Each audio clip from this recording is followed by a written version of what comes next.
Now you go back for a second to deployment. When did you get out of the service completely? When was your EOS and the service?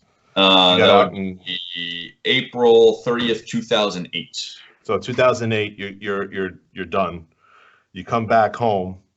Right. How was the adjustment back to civilian life? Now you've been like always having to worry about other people, Yeah. always had to maintain,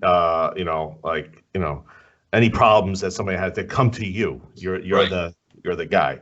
Now you're Right. back home, adjusting back to civilian life. Did you find it difficult to come back to civilian life after always having like Yeah. you wake up every Yeah. morning, Very. go for a run, then you have 0900 briefing, 1100 hours, you got training, it's like everything was very nonstop. And I Right. experienced like it was 5 a.m. you're up at 10, 9 a.m. you're ready to go to bed because you got to get up at 5 a.m. the next day. If Right.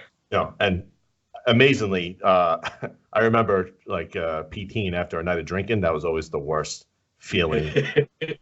Like Yes. people just running, PTing, throwing up on themselves and just keep going. Like Just I'd keep never seen going. it. When you're 18, 19, 20 years old, when you I get was about to say. handle that. But Yeah. nowadays I have like one beer, I'm sleeping for 4 days, like it definitely took a Yeah. toll on me. But There's a now you're reason why people join the military at 18 because your yeah, body can handle the abuse that you put it through. But yeah, exactly. I definitely abused my body. Now you're adjusting back to civilian life. How was it for you?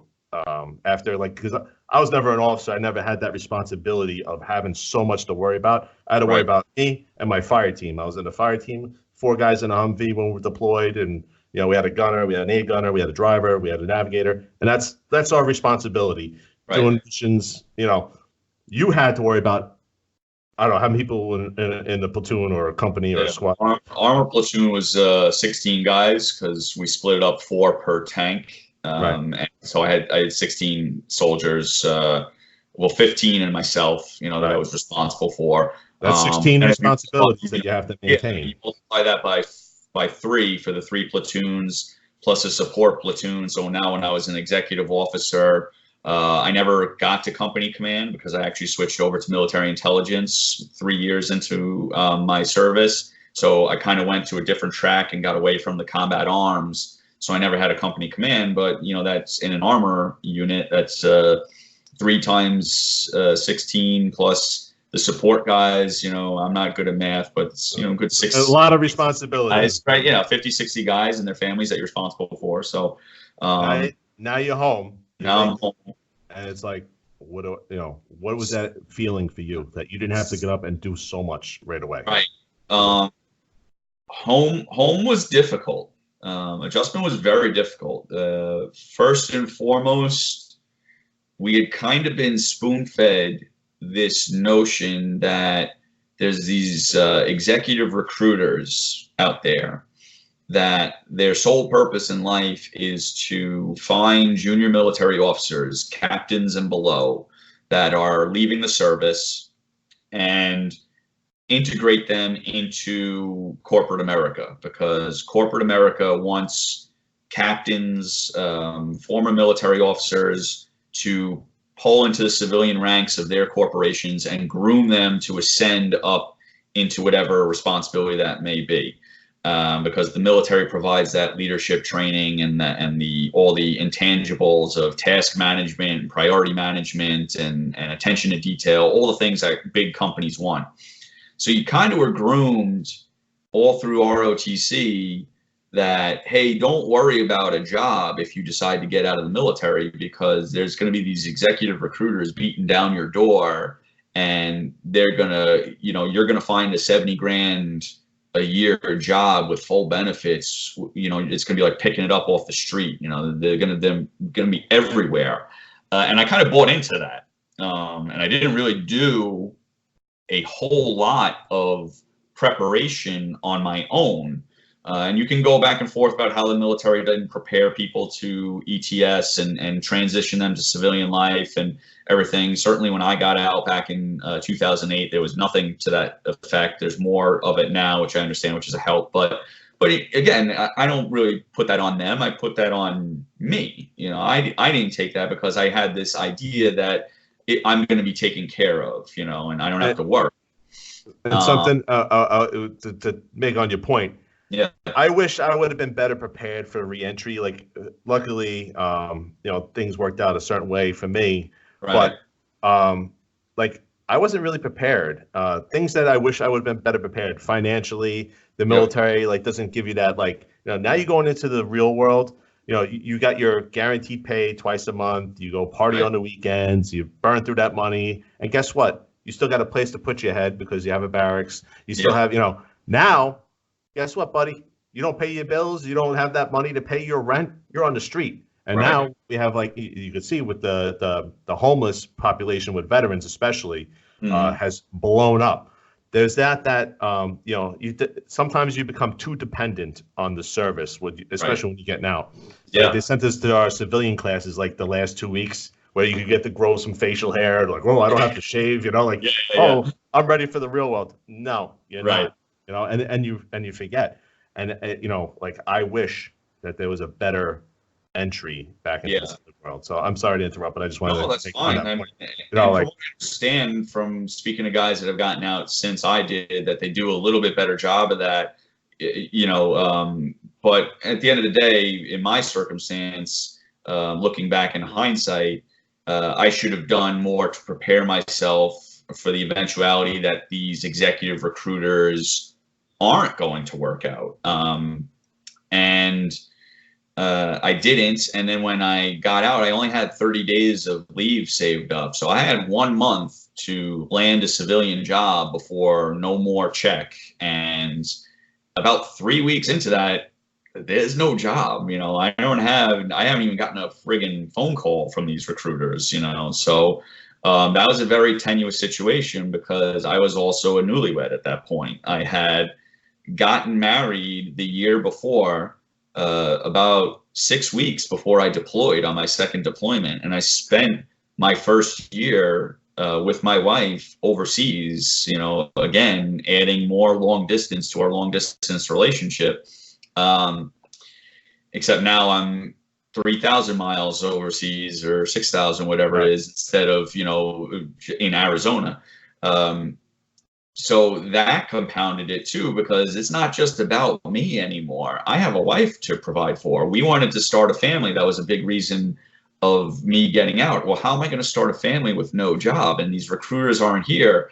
And that's where kind of I had my first wake up call of civilian life of, hey, you got to take those same principles of dedication and attention detail and apply them to getting yourself a job. Now, luckily, I had made some connections. I had some friends that had gotten out ahead of time. They were already established in companies and they were able to get me in.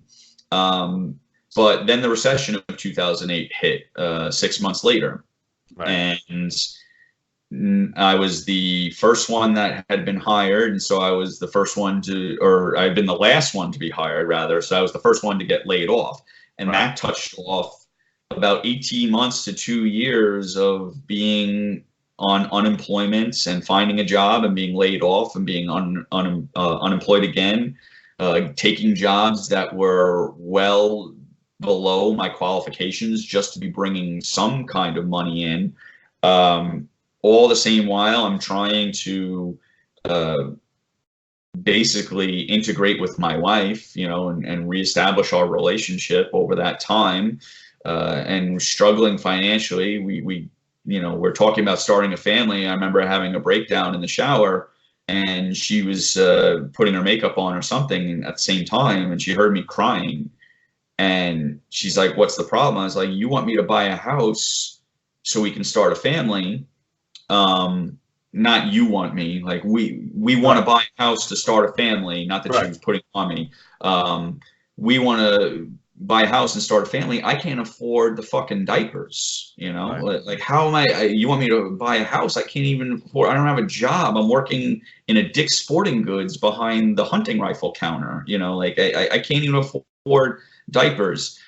So that was a very, very tenuous time from getting out, dealing with recession, dealing with those family relationships. And then unfortunately, all those extenuating circumstances and extreme stressors that right at that 18-month point that's when my symptoms of PTSD came out. And so that was the final capstone on all this other stuff that was going on, where now I'm dealing with post-traumatic stress in a bad way. And I was having horrible nightmares, and being the culture that we're kind of cultivated with, the warrior ethos and all that mindset.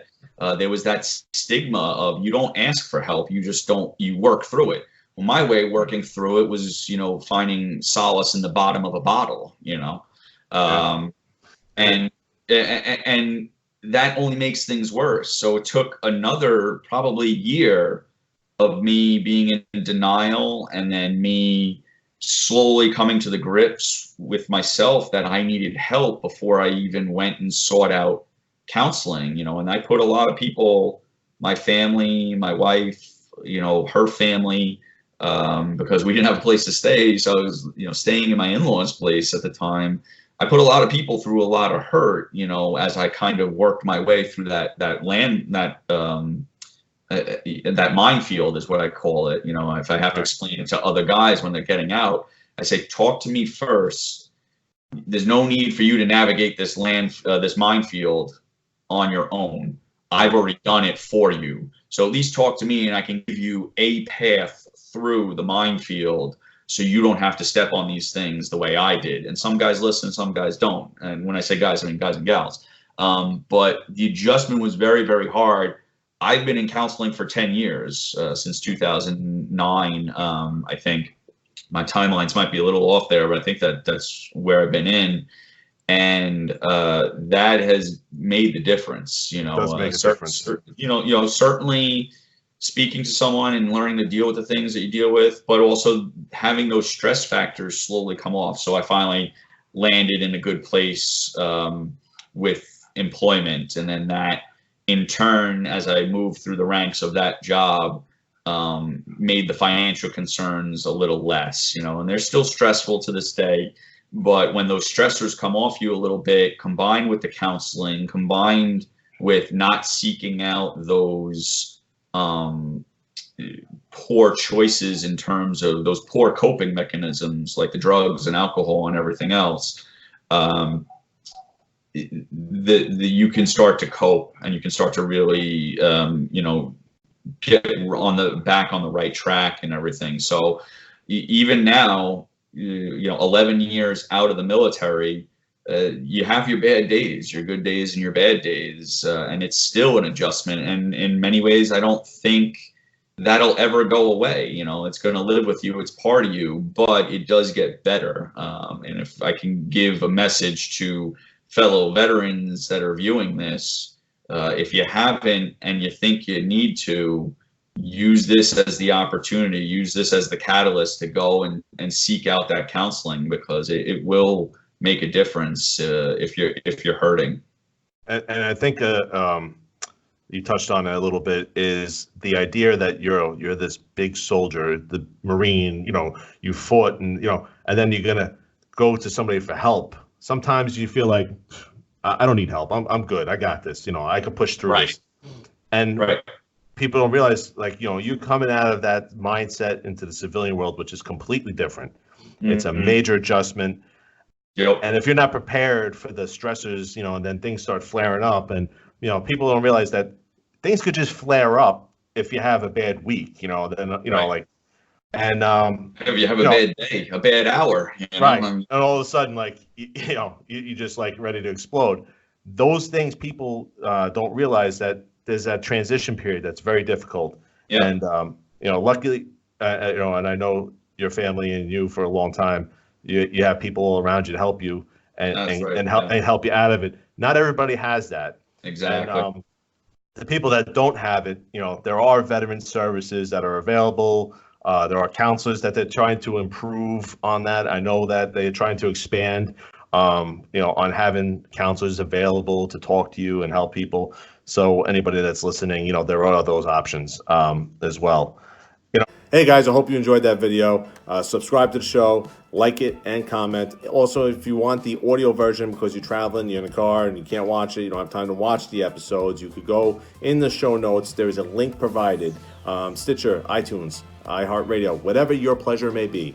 Join me and listen via the audio versions on those other platforms, okay? But I really like YouTube. I like the way it's working out. And if you can, subscribe. The more subscribers, the better the content I can provide you. And it costs you nothing.